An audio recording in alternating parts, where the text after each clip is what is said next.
أشهد أن محمد رسول الله.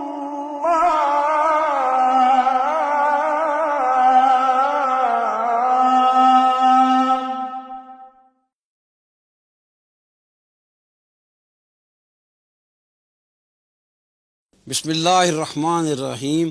السلام علیکم ورحمۃ اللہ وبرکاتہ. ایک زمانہ تھا جب بجٹ کا عام آدمی کی زندگی سے بڑا گہرا تعلق تھا. ایک عمومی سطح کی خوف کی لہر پھیل جاتی تھی کہ کچھ بنیادی ضروریات کی اشیاء مہنگی ہو جائیں گی، وگرنہ سارا سال کسی حکومتی اقدام سے مہنگائی کا سوال ہی پیدا نہیں ہوتا تھا. مارکیٹ میں سپلائی اور ڈیمانڈ کی بنیاد پر چیزیں مہنگی اور سستی ہوتی رہتی تھیں. آج بجٹ تو محض ہندسوں کا گورکھ دھندا بن کر رہ گیا ہے. الفاظ کا ہیر پھیر ہے اور صحیح طرح الفاظ میں جیسے قومی اور بین الاقوامی معاملات میں ڈپلومیسی کے نام سے منافقت در آئی ہے، یہ بجٹ بھی منافقت کا پلندہ بن چکا ہے. جن چیزوں پر حکومت کا کنٹرول ہے، مثلا پیٹرول، بجلی اور گیس وغیرہ، ان کی قیمتوں میں حکومتیں بجٹ سے پہلے یا بعد میں اندھا دھند اضافہ کرتی رہتی ہیں اور عوام کو ٹیکس فری بجٹ کی خوشخبری سنا دیتی ہیں. پھر یہ کہ خاص طور پر اقتصادی حوالے سے ان سیاستدانوں کو جب اپوزیشن میں ہوں تو سفید بھی سیاہ نظر آتا ہے، اور جب حکومت میں آ جائیں تو ہر طرف سفیدی بلکہ ہریالی نظر آنے لگتی ہے، اینک ہی بدل جاتی ہے. موجودہ حکومت 2 ماہ پہلے جب اپوزیشن کا رول ادا کر رہی تھی تو سابقہ حکومت کے بارے میں جو تاثر قائم کیا گیا وہ یہ تھا کہ سب کچھ تباہ کر دیا گیا ہے. ایسی مہنگائی کہ غریب ہی نہیں متوسطہ طبقہ کی زندگی بھی اجیرن ہو گئی ہے. اور یہ کوئی ایسا غلط تاثر بھی نہیں تھا. البتہ جمہوری روایات کا ایک حصہ یہ بھی ہے کہ بجٹ سے ایک دن پہلے اکنامک سروے پیش کیا جاتا ہے، جس میں اقتصادی لحاظ سے گزشتہ سال کی صورتحال عوام کو بتائی جاتی ہے. اگر یہ اقتصادی سروے وہی حکومت پیش کر رہی ہو جو اس وقت برسر اقتدار تھی تو کہا جا سکتا ہے کہ کچھ بلاؤ سنگار کر رکھا ہے. یعنی ہندسوں کے بیان میں کسی مہارت کے استعمال سے صورتحال کو بہتر بنایا گیا ہے. لیکن اگر سیاسی حریف اکنامک سروے پیش کر رہے ہوں اور بتائیں کہ گزشتہ سال شرح نمود 5.97% تھی جو گزشتہ 32 سال میں بہترین تھی، اور اس وقت کی حکومت کے خلاف جب تحریک عدم اعتماد پیش کی گئی تھی تو زر مبادلہ کے ذخائر بڑھ کر 22.6 بلین ڈالر ہو چکے تھے. حالانکہ کورونا نے دنیا بھر میں معیشت کو تہس نہس کر دیا تھا. اس سال یعنی 2019-20 میں پاکستان کی شرح نمود 1% سے بھی کم رہی. پھر یہ کہ صحت کارڈ جیسا اربوں روپے کا عوامی بہبود کا پروگرام بھی لانچ کیا گیا. اس پر ہم یہ تو ہرگز نہیں کہیں گے کہ پچھلی حکومت نے کوئی کمال کر دیا. البتہ یہ پروپیگنڈا بھی غلط ثابت ہوا کہ معیشت تباہ کر دی گئی تھی. گزشتہ حکومت نے IMF سے معاہدہ کیا تھا جو ہرگز پسندیدہ نہیں تھا، جس پر موجودہ حکومت جو اس وقت اپوزیشن میں تھی اس نے بجا طور پر کہا تھا کہ پاکستان کو IMF کے ہاتھوں گروی رکھ دیا گیا ہے. اس پر حکومت پر الزامات کی ایسی بوچھار ہوئی تھی کہ وزراء منہ چھپاتے پھرتے تھے. پھر وہ وقت آیا کہ تحریک انصاف کی حکومت نے کسی شک کی آڑ لے کر IMF سے پروگرام معطل کر دیا، اور تحریک انصاف کی حکومت ختم ہونے تک یہ پروگرام معطل ہی رہا.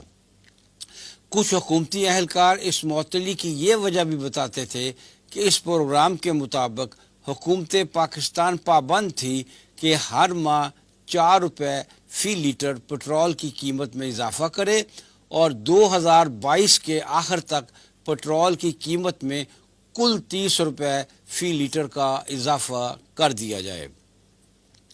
تحریک انصاف کی حکومت پہلے ہی عدم مقبولیت کا شکار تھی، لہذا اس نے پٹرول دوسرے ذرائع سے حاصل کرنے کی منصوبہ بندی شروع کر دی۔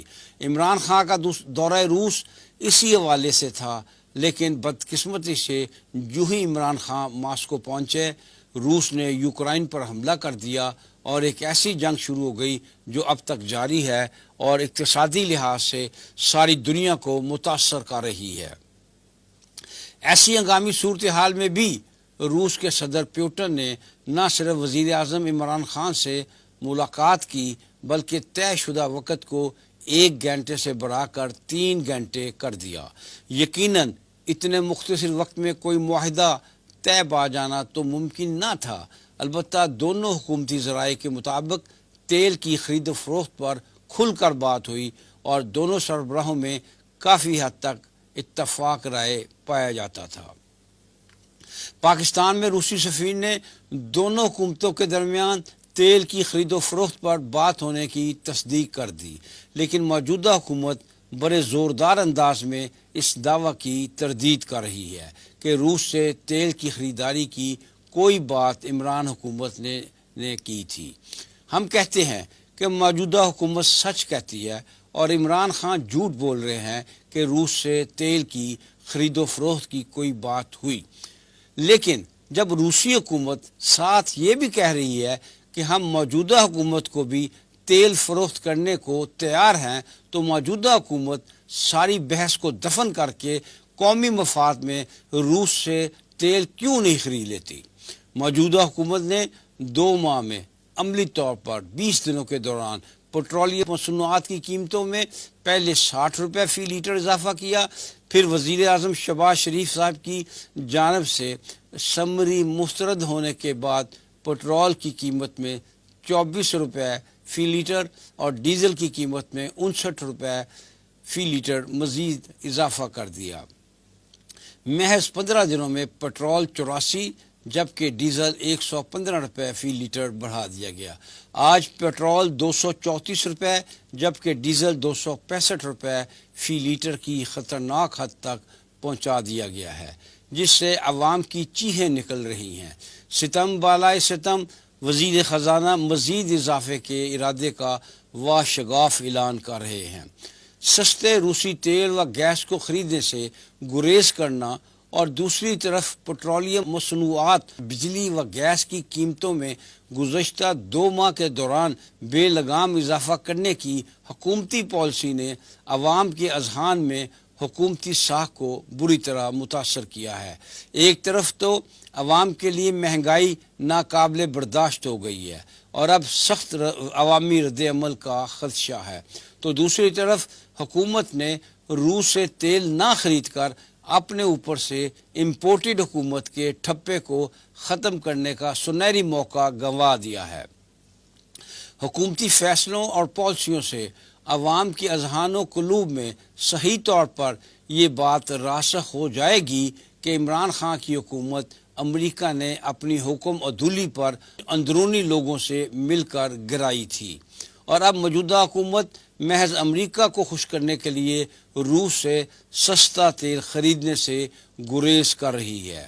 ادھر یہ خبر عام ہے کہ بھارت روس سے سستا تیل خرید کر ان دوسرے ممالک کو مہنگا فروخت کر رہا ہے جو امریکہ کے خوف سے روس سے سستا تیل نہیں خرید پا رہے۔ آنے والا وقت یہ ثابت کر دے گا کہ یہ حکومت عوام کے مفاد کو مد نظر رکھتے ہوئے اور امریکی احکامات نظر انداز کر کے روس سے سستا تیل خریدتی ہے یا مشرق وسطیٰ سے مہنگا تیل خرید کر اپنے اقتدار کو طوالت دینے کی کوشش کرتی ہے۔ ہم صرف یہ مشورہ دیں گے کہ موجودہ پی ڈی ایم کی حکومت ماضی سے سبق حاصل کرے، امریکہ کے عارضی اور وقتی سہارے پر انحصار نہ کرے، کیونکہ تاریخ کی گواہی یہ ہے کہ ایسا سہارا خود سہارا حاصل کرنے والوں کے لیے بھی بڑا ضرر رساں ہوتا ہے۔ حقیقت یہ ہے کہ معاشی خود کفالت حاصل کیے بغیر ایک مقتدر ریاست وجود میں نہیں آ سکتی۔ روس کے صدر پیوٹن نے بالکل درست کہا ہے، a nation is either sovereign اور ایک colony, there is nothing in between. ہاں، ایک عمومی اور عارضی حل یہ ہے کہ خراجات کو کنٹرول کیا جائے اور آمدن کے ذرائع بڑھائے جائیں، لیکن ہماری حکومتوں کا رویہ یہ ہے کہ وہ اشیاء ضروریہ پر ٹیکس لگا رہی ہیں اور فلموں اور ڈراموں کے لیے بڑی بڑی رقوم مختص کر رہی ہیں۔ صورتحال کو بیان کرنے کے لیے مرکز اور صوبہ کی سطح پر ایک ایک مثال دینا ہی کافی ہے۔ سندھ نے موسیقی کی تعلیم کے لیے 1500 افراد بھرتی کرنے کا فیصلہ کیا ہے، اور اسلام آباد میں وزیر اعظم کے سوئمنگ پول کی تزئین و آرائش کے لیے 7.5 کروڑ روپے مختص کیے گئے ہیں۔ ہم سمجھتے ہیں کہ اگرچہ ان حوالوں سے بچت کرنا بھی لازم ہے، لیکن ہمارا مسئلہ ان بچتوں سے بھی حل نہیں ہوگا، کیونکہ پاکستان کا مسئلہ دوسرے ممالک سے کچھ مختلف ہے۔ پاکستان ایک نظریاتی ریاست ہے، اس کی بنیاد لا الہ الا اللہ پر ہے، لہذا پاکستان کو خود کفیل اور مقتدر ریاست بننے کے لیے اس کی معیشت کو نظریاتی بنیادوں پر اٹھانا ہوگا۔ یہی پاکستان کے داخلی اور خارجی مسائل کا حقیقی اور دائمی حل ہے۔ سوال یہ ہے کہ اس حالت میں جب کہ پاکستانیوں کا بال بال قرضہ میں پھنسا ہوا ہے، کیا کیا جائے؟ ہمارے نزدیک کرنے کا اصل کام یہ ہے کہ اس ناپاک قرضہ سے جس کا ہم سود بھی ادا کر رہے ہیں، اس سے چھٹکارا حاصل کرے۔ حقائق یہ ہیں کہ عقلی سطح پر ان قرضوں سے نجات حاصل کرنے کا کوئی طریقہ دور دور تک نظر نہیں آتا۔ ہماری رائے میں ہمیں ہمت کا مظاہرہ کرنا ہوگا اور ایک بڑا رسک لینا ہوگا، وہ یہ کہ اپنے قرض خواہان سے کہہ دیں جہاں تک سود کا تعلق ہے وہ ہماری شریعت میں حرام ہے، اور اب ہمارے ملک کی ایک بڑی اور اہم عدالت کا فیصلہ بھی سود کے خلاف آ چکا ہے، لہذا سود تو ہم ادا نہیں کریں گے، البتہ اصل زر جب بھی اور جیسے ہی ممکن ہوا ادا کر دیں گے۔ ہم جانتے ہیں کہ دنیا میں کوئی اس کو تسلیم نہیں کرے گا اور ہمیں ڈیفالٹر قرار دے کر ہمارے خلاف عالمی سطح پر اقدام کیے جائیں گے، لیکن وہ تو آج نہیں تو کل ہونا ہی ہے۔ کیا عالمی مہاجن کے پاؤں پڑنے سے ہمیں معافی مل جائے گی؟ وہ ہرگز معاف نہیں کریں گے، جبکہ اس وقت ہم اپنا سب کچھ ان کی خدمت میں پیش بھی کر چکے ہوں گے۔ آج ابھی ہم کہہ سکتے ہیں کہ اگر ہم نہیں تو کوئی بھی نہیں۔ IMF نے پاکستانی عوام کو مہنگائی کی سولی پر چڑھا دیا ہے، لیکن ہمارے وزیر خزانہ فرماتے ہیں کہ ابھی بھی وہ ناخوش ہے۔ وَمَا عَلَيْنَا إِلَّا الْبَلَاغُ۔